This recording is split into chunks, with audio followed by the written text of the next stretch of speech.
Good evening, friends. This is Himalayan Girl Money Vlogs. Money with yet one more video for you, daily vlogs for you. और कैसे हैं आप सब लोग? आप सब लोगों का दिन कैसा रहा? मेरा दिन तो बहुत अच्छा रहा क्योंकि आज मेरी एक पुरानी फ्रेंड मुझसे मिलने के लिए आई थी और हमारा जो टाइम था वो बहुत अच्छा बीता, लेकिन उसमें एक प्रॉब्लम थी कि जो मेरी फ्रेंड थी वो पिछले साल जेबीटी का एक एग्ज़ाम दे रही थी और वो उस एग्ज़ाम में क्लियर उसको नहीं कर पाई। और उसने मुझे बताया कि उसने दोबारा ये फॉर्म भरा था और फिर से उसने ये एग्ज़ाम नहीं दिया क्योंकि उसको लग रहा था इस बार भी वो क्लियर नहीं कर पाएगी।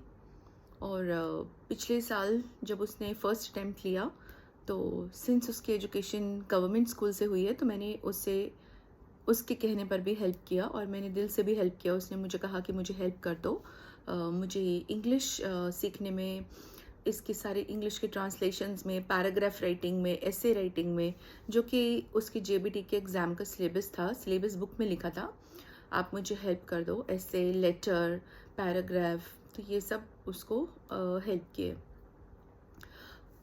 सॉरी। उन दिनों मेरी मॉम भी मेरे घर पे आए हुए थे तो मेरी मम्मा ने तो उसको बहुत अच्छी प्रोफेशनल ट्यूटरिंग दी, मतलब अपने दिल से, जैसे मम्मी हमेशा करते हैं कि उन्होंने फ्री, हमेशा मैंने देखा अपने मदर को कि वो फ्री पढ़ाते हैं बच्चों को। फ्री क्या, फ्री से भी पहले वो दिल से पढ़ाती हैं। मैंने उनको सारी ज़िंदगी दिल से पढ़ाते हुए देखा है। With heart she does that. तो इसीलिए मेरी मदर ने भी उसको पढ़ाया और मैंने भी कुछ उसको पढ़ाया, लेकिन क्या हुआ कि वो क्लियर नहीं कर पाई।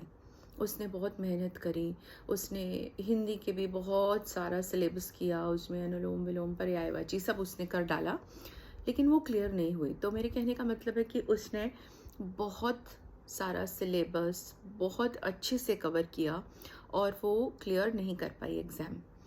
तो आज वो मेरे घर आई और हमने 2-3 घंटे मिनिमम अच्छे से स्पेंड किए और मैंने उसको बहुत समझाया, क्योंकि सिंस उसने दूसरी बार भी फॉर्म भर रखा है तो अभी मैंने उसको बोला कि आप एग्ज़ाम दीजिए, तो उन्होंने बोला कि नहीं, मैं एग्ज़ाम अभी नहीं दूंगी। हालांकि मैंने फॉर्म फीस सब करा हुआ है, बट एग्ज़ाम नहीं दूंगी क्योंकि मैं एक बार क्लियर नहीं हुई हूँ तो अब मुझे नहीं लगता कि मैं क्लियर होंगी, तो मैं दे ही नहीं रही, जबकि उसका सारा प्रोसेस और प्रोसीजर डन है। तो मैंने उसे एक कहानी सुनाई कि एक बहुत अच्छा राज्य था, एक बहुत संपन्न राज्य था, उसके एक राजा थे। तो राजा जो थे वो बहुत अच्छे, बहुत मिलनसार थे और वो राज्य बहुत हैप्पी राज्यों में से, द किंगडम जो है वो एक हैप्पी किंगडम्स में उसकी गिनती होती थी। तो राजा जो है उनका भी पड़ोसी जितने भी सारे किंगडम्स थे, जितने भी वो थे, उनके पास आना जाना लगा रहता था। और राजा के यहाँ से भी बहुत सारे गिफ्ट्स उन सारी किंगडम्स के पास आते जाते थे और किंगडम्स के पास भिजवाए जाते थे, और वो बाकी किंगडम से भी राजा को बड़े सारे गिफ्ट्स और सौगातें मिलती थी। जैसे राजा कहीं भेजता तो वापसी में उनको भी वो सौगात यानी गिफ्ट मिलते थे। तो ऐसा क्या हुआ कि एक बार कोई एक विदेशी ट्रैवलर उनके किंगडम में आया, राजा के दरबार में उनसे आया और उनसे मिला भी। तो जाते जाते उसको भी राजा ने बहुत सारी गिफ्ट्स भेंट करी और जाते जाते उस ट्रैवलर ने राजा को एक बहुत बड़ा पत्थर प्रेजेंट किया। वो जाते जाते उनको एक पत्थर गिफ्ट करके गया। तो राजा को वो पत्थर बहुत पसंद आया, बहुत सुंदर और बहुत यूनिक पत्थर था। तो राजा जी को वो पत्थर बहुत पसंद आता और राजा जी मंत्री जी को आदेश दे देते हैं कि अब तुम इस पत्थर के भगवान की मूर्ति बनाओ। तो राज्य भी बहुत सुंदर था और उसका राज्य का एक मंदिर भी था बहुत सुंदर, तो उस मंदिर में ये मूर्ति राजा को लगवानी थी।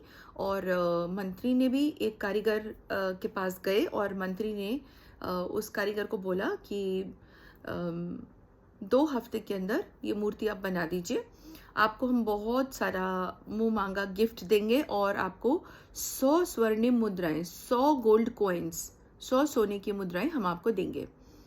तो जो कारीगर है उसने वो पत्थर ले लिया और उसकी पत्थर की मूर्ति बनाना शुरू की। और मूर्ति बनाते बनाते सॉरी, मूर्ति बनाते बनाते उसने उसको कम से कम भी 100 बार तोड़ दिया होगा। 100 बार उसको तोड़ने की कोशिश करी हथौड़ी और छीनी से, लेकिन वो पत्थर नहीं टूटा। उसके अंदर एक कट या एक स्क्रैच भी नहीं लग रहा था। तो अब उसकी मूर्ति कैसे बनेगी? और मूर्ति नहीं बनेगी तो वो राजा के मेन महल के मंदिर में उसको कैसे लगाएंगे? तो उसने मंत्री जी, 2 हफ्ते हो गए, मंत्री जी आ गए और उसको देखा कि ये बनी नहीं है मूर्ति, तो इन्होंने ये पत्थर वापस कर दिया, कारीगर जी ने ये पत्थर वापस कर दिया मंत्री जी को। और मंत्री जी दूसरे कारीगर के पास जाते हैं और वो उसको, ये एक साधारण कारीगर के पास जाते हैं इस बार।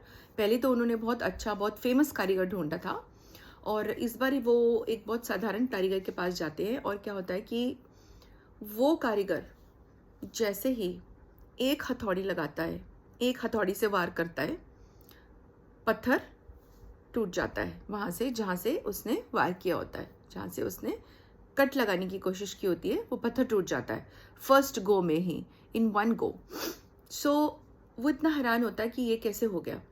और उसको मंत्री जो है मुंह मांगे गिफ्ट्स और 100 सोने की गोल्ड कॉइन्स देके चला जाता है, और उसकी मूर्ति बन जाती है और वो मंदिर में लगा दी जाती है।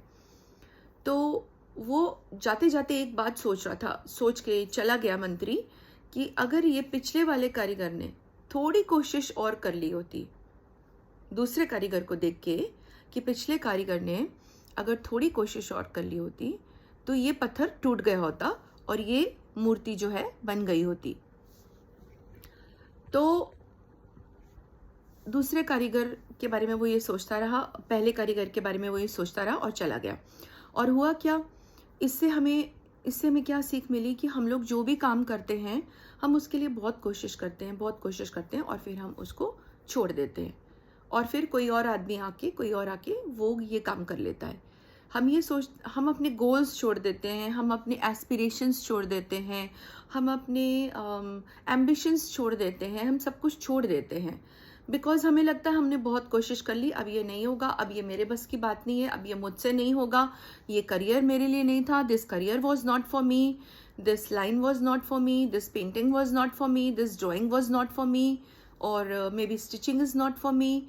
तो I think this is the wrong attitude. हम लोग, मैंने अपनी फ्रेंड को यही समझाया, मैंने उसको भी यही कहानी सुनाई, मैंने उसे कहानी से इंस्पायर करने की कोशिश की, उसको बहुत काउंसलिंग करी कि देख, तू थोड़ी सी कोशिश और कर ले, तूने जेबीटी एग्ज़ाम की एक पूरी बुक अच्छे से पढ़ी हुई है, अच्छे से पूरी डिटेल में पढ़ी हुई है, एक बार और उसको अच्छे से रिवाइज करके, एक सॉफ्ट व्यू से उसको रिवीजन करके आप अपना एग्ज़ाम दे दो। तो यहाँ पे मैं आपको एक और एग्जांपल कोट करना चाहूँगी कि जो एडिसन हैं, उन्होंने भी इलेक्ट्रिक बल्ब बनाने से पहले 9,999 फेल्ड नाकाम कोशिशें करी थी, और 1000वीं बार जब उन्होंने कोशिश करी उस बल्ब को जलाने की, the bulb lit on. So Edison had also tried 9,999 times before the electric bulb was lit. So अगर वो ये छोड़ देते एक बार कि मैंने तो इतनी कोशिश कर ली, वो कोशिश करते रहे और अंत में वो बल्ब जल गया। तो उनसे किसी जर्नलिस्ट ने पूछा कि क्या आपको बुरा नहीं लगा कि आप यू फेल्ड, आप 9,999 बार फेल हुए हो? तो उन्होंने कहा नहीं, मेरे को बिल्कुल भी ऐसा नहीं लगा। मुझे लगा कि ये जो मैं 9,999 बार फेल हुआ हूँ, ये मेरे स्टेपिंग स्टोन्स हैं towards the lighting up of the electric bulb, towards the invention of the electric bulb. So these 9,999 steps are the steps to make a complete successful electric bulb. सो मुझे आप लोगों को आज का यही मैसेज देना था कि बिल्कुल भी अपने लाइफ में हताश नहीं होना है। कोई भी हम काम करें, जब हम गिव अप कर दें, जब हमारा टाइम आ जाए गिव अप का, बस उसके बाद थोड़ा सा और वेट कीजिए, थोड़ा सा सक्सेस मिलेगी, ज़रूर मिलेगी।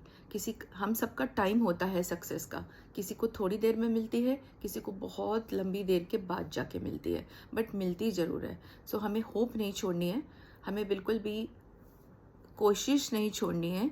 और अगर हम कोशिश छोड़ दें तो एटलीस्ट हम वो पत्थर वाला एग्जाम्पल याद कर सकते हैं और हम एडिसन जी वाला एग्जाम्पल भी याद कर सकते हैं। तो मैं आप सब लोगों से रिक्वेस्ट करूँगी कि आप इस पे थोड़ा ध्यान दीजिए और सोचिए बैठकर। और आपको आज का व्लॉग कैसा लगा? कल मिलते हैं न्यू व्लॉग के साथ। अगर सब्सक्राइब नहीं किया और चैनल में आप नए हैं अभी तक तो प्लीज़ सब्सक्राइब कर दीजिए और बेल नोटिफिकेशन दबा दीजिए ताकि मेरे आने वाले न्यू वीडियोस के नोटिफिकेशंस आप तक पहुंचते रहें। So tata, goodbye till then, good evening and bye bye.